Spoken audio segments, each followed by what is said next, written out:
Hello दोस्तों, स्वागत है मेरे चैनल पीसीडी मोटिवेशन में। और आज मैं जिस टॉपिक पे बात करने वाला हूँ उस टॉपिक का नाम है उद्देश्य। जीवन का उद्देश्य, पर्पस ऑफ लाइफ। ये हर किसी के लाइफ में इतना इम्पोर्टेंस रखता है कि इसके बिना लाइफ अधूरा है, लाइफ बेकार है। आपका सपना आपके उद्देश्य से जुड़ा होता है। अगर आप किसी चीज को लेके चल रहे हैं, किसी सपने को लेके चल रहे हैं, तो उसके पीछे का जो आपका पर्पस है वो क्लियर होना चाहिए।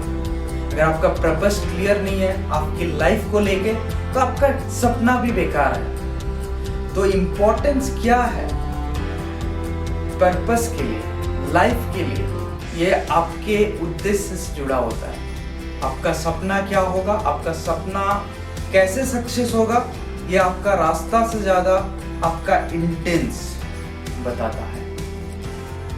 देखिए दोस्तों, अगर आपसे कोई प्यार कर रहा है, आपसे कोई नफरत कर रहा है, आपसे कोई बुरा बर्ताव कर रहा है, आपसे कोई अच्छा बर्ताव कर रहा है, तो हम लोग उस बर्ताव को ना देखते हुए उसके पीछे का इंटेंस देखें कि वो क्यों कर रहा है। अगर हम लोग इंटेंस देखेंगे, इरादे देखेंगे, पर्पस देखेंगे, उद्देश्य देखेंगे, तो ये क्लियर हो जाएगा कि वो इंसान कैसा है।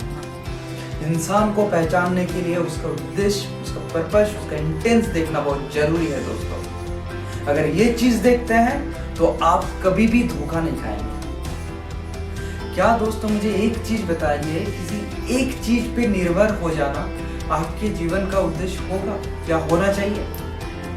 वो चीज पे हम लोग निर्भर हो जाते हैं जो चीज हम लोग के पास है नहीं। जो चीज है उस पे कभी निर्भर ही नहीं होते हैं। जीवन का उद्देश्य हमारे पास जो है उस चीज को लेके उद्देश्य होना चाहिए जीवन का, ना कि उस चीज पे होना चाहिए जो हम लोग के पास है नहीं। दोस्तों, हम लोग क्या कर रहे हैं ये मैटर करता है हम लोग के उद्देश्य पे। दोस्तों, आपका विचार आपके उद्देश्य में होना चाहिए।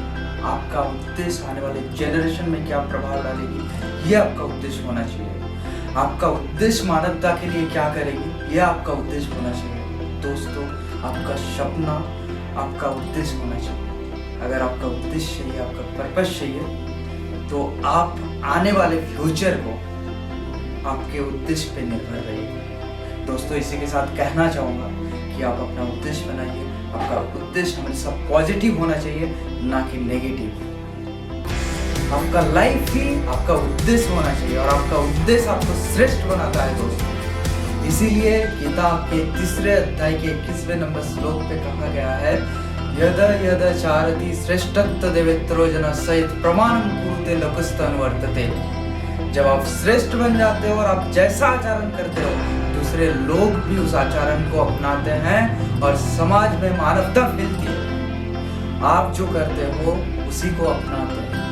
जब आप श्रेष्ठ बन जाते हो तो आपका उद्देश्य श्रेष्ठता के लिए होनी चाहिए।